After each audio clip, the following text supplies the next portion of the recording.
कामनी कौशल का जन्म लाहौर में हुआ था। वह 2 भाइयों और 3 बहनों में सबसे छोटी थी। वह विशिष्ट भारत पाकिस्तान के लाहौर में पंजाब विश्वविद्यालय के वनस्पति विज्ञान के प्रोफेसर प्रो शिवराम कश्यप की बेटी है और लाहौर के चौवारजी इलाके में उनका एक घर हुआ करता था। प्रो कश्यप को व्यापक रूप से भारतीय वनस्पति विज्ञान का जनक माना जाता है। उनके पिता एक विशिष्ट वनस्पति शास्त्री थे। उन्होंने पौधों की 6 प्रजातियों की खोज की थी। वह केवल 7 वर्ष की थी जब 26 नवंबर 1934 को उनके पिता की मृत्यु हो गई थी। उन्होंने लाहौर के गवर्नमेंट कॉलेज से अंग्रेजी साहित्य में BA ऑनर्स किया था। उन्हें 1946 में चेतन आनंद के जरिए नीचा नगर में फिल्मों में अभिनय करने का प्रस्ताव मिला। अपनी किशोर अवस्था के बारे में बात करते हुए उन्होंने कहा कि एक साक्षात्कार में मेरे पास मजाक करने का कोई समय नहीं था। मुझे कोई पसंद नहीं था। मैं तैराकी, घुड़सवारी, स्केटिंग और आकाशवाणी पर रेडियो नाटक करने में व्यस्त थी, जिसके लिए मुझे 10 रुपए मिलते थे। जब उनकी बड़ी बहन की कार दुर्घटना में मृत्यु हो गई, 2 बेटियों को पीछे छोड़ते हुए कौशल को 1948 में अपने बहनोई BS सू से शादी करनी पड़ी। उन्होंने बॉम्बे में घर बसाया, जहां उनके पति बॉम्बे सपोर्ट ट्रक में मुख्य अभियंता थे। उनकी बड़ी बहन की बेटियां कुमकुम सोमानी और कविता साहनी। कुमकुम सैनानी ने गांधी के दर्शन पर बच्चों के लिए एक किताब भी लिखी थी और कविता साहनी एक कलाकार हैं। 1955 के बाद कामनी के 3 बेटे हुए, राहुल, विदुर और श्रवण। 1950 के दशक में ये संपत्ति मझगांव में एक विशाल मनोप्रकार के घर गेट साइड में रहते थे, जो BPT द्वारा उनके पति को आवंटित किया गया था। कामनी 1942 से लेकर 45 तक अपने कॉलेज के दिनों में दिल्ली में एक स्टेज अभिनेत्री थी। उन्होंने 1937 से 40 तक विभाजन से पहले लाहौर में उमा नाम से एक रेडियो बाल कलाकार के रूप में काम किया था। उन्होंने एक साक्षात्कार में इस बारे में कहा था कि वह बचपन में एक अभिनेत्री बनना चाहती थी। मैं एक बहुत ही बौद्धिक परिवार से आती हूँ। मेरे पिता SR Kashyap government college Lahore में प्रोफेसर और विज्ञान कांग्रेस के अध्यक्ष थे। उन्होंने वनस्पति विज्ञान पर लगभग 50 किताबें लिखी थी। बड़े होने पर हमारे परिवार ने विज्ञान और अधिक ध्यान केंद्रित किया, लेकिन उन्होंने हमें कभी भी कुछ भी करने से नहीं रोका जब तक कि ये सकारात्मक था। हालांकि कॉलेज में रहते हुए उनका फिल्म उद्योग में शामिल होने का कोई सपना नहीं था, लेकिन वह अभिनेता अशोक कुमार के प्रशंसक थी।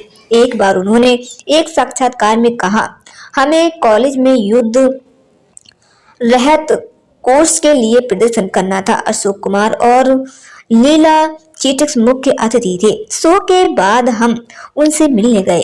मैंने कुछ मौज मस्ती करने का सोचा। जब वे छात्रों से बात कर रहे थे तो मैंने पीछे से उनके बाल खींचे। चेतन आनंद ने उन्हें कवि फिल्म नीचा नगर में मुख्य नायिका की भूमिका दी।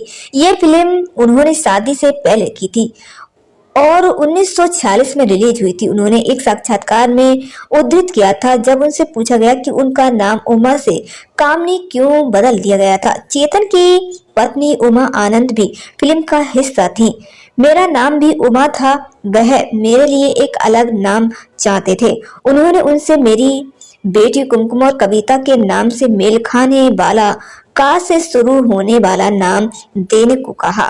उन्होंने अपनी पहली फिल्म में अपने प्रदर्शन के लिए मॉन्ट्रियल फिल्म फेस्टिवल में पुरस्कार जीता था कि उन्हें अपनी पहली फिल्म कैसे मिली। रविंद्र शंकर नए थे। उन्होंने किसी के लिए संगीत नहीं किया था।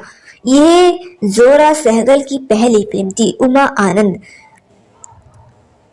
वह लाहौर लौट आई, लेकिन उसके बाद उसे फिल्म के ऑफर आने लगे, इसलिए वह लाहौर से ही शूटिंग के लिए आती थी। 1947 में अचानक शादी के बाद अपने पति के साथ बॉम्बे में बस गई। वह शादी के बाद भी मुख्य फिल्म नायिका के रूप में काम करने वाली पहली अग्रणी नायिका बनी। कामनी हिंदी सिनेमा की पहली सुरक्षित महिलाओं में से एक थी। उन्होंने मुंबई के श्री राज राजेश्वरी भरतनाट्यम कला मंदिर में भरतनाट्यम सीखा, जहां गुरु टी.के. महालिंग पिल्लाई नट्टू बनरों के बीच मुख्य थे। 1948 से कामनी कौशल ने अपने समय के सभी शीर्षक अग्रणी पुरुषों के साथ काम किया, जैसे अशोक कुमार, राज कपूर, देवानंद, राजकुमार और दिलीप कुमार जैसे। अशोक कुमार के साथ वाली फिल्मों को छोड़कर मुख्य नायिका के रूप में उनकी हर फिल्म में उनका नाम प्रमुख नायिका के रूप से पहले क्रेडिट में दिखाई देता था। दिलीप कुमार के साथ उनकी जोड़ी बॉक्स ऑफिस पर हिट जैसे कि शहीद, पुगली, नदिया के पार, शबनम और आरजू के दर्शकों के बीच लोकप्रिय थी। कामिनी कौशल उन अभिनेत्रियों में से एक थी जिनकी लव लाइफ एक समय काफी चर्चा में रही थी। दरअसल वह सुपरस्टार दिलीप कुमार की पहली गर्लफ्रेंड थी। दोनों के रोमांस 1948 में रिलीज हुई फिल्म शहीद के सेट पर शुरू हुआ था। दोनों शादी की प्लानिंग भी करने लगे थे। एक अंग्रेजी वेबसाइट में छपे आर्टिकल के मुताबिक जिस वक्त कामिनी दिलीप कुमार को डेट कर रही थी उस वक्त वे शादीशुदा थी। दिलचस्प बात यह है कि जिससे कामिनी ने शादी की वे उनकी बड़ी बहन के पति थे। दरअसल कामिनी की बहन की सड़क हादसे में मौत हो गई थी और उनका एक बच्चा था, जिसके खातिर फैमिली के दबाव में कामिनी ने अपने जीजा BS सूद से शादी कर ली थी। जब कामिनी के भाई को इस बात का पता चला कि उनकी शादीशुदा बहन दिलीप कुमार को डेट कर रही है तो फिर गुस्से से लाल हो गई थी। उन्होंने दिलीप कुमार को धमकी दी कि वे कामिनी से रिश्ता तोड़ लें। इधर कामिनी भी परिवार के खिलाफ नहीं जा सकती थी। 2014 में ग्लैमर मैगजीन से बातचीत में कामिनी ने कहा था कि उन्होंने दिलीप साहब से अपनी बायोग्राफी में लिखा है कि वे मुझसे अलग होने के बाद बिखर गए थे, लेकिन हकीकत यह है कि हम दोनों ही बिखर गए थे। हम एक दूसरे के साथ बहुत खुश थे, लेकिन क्या कर सकते थे, ये सब कहकर किसी को धोखा नहीं दे सकती थी कि अब बहुत हुआ, मैं जा रही हूँ। मैं अपनी दिग्गज बहन को क्या मुंह दिखाती। मेरे हस्बैंड बहुत ही अच्छे इंसान थे, वे समझते थे कि ऐसा क्यों हुआ, प्यार में कोई भी पड़ सकता है। सालों बाद दिलीप कुमार और कामिनी कौशल का सामना 2013 में दिवंगत एक्टर प्राण के चौथे पर हुआ था। दिलीप साहब वहां पत्नी सायरा के साथ पहुंचे थे। इस दौरान दिलीप साहब की चेयर ठीक कामिनी कौशल की बगल में लगी थी। तब दिलीप साहब 90 साल के थे और कामिनी 46 साल की, लेकिन दिलीप साहब कामिनी को पहचान नहीं पाए।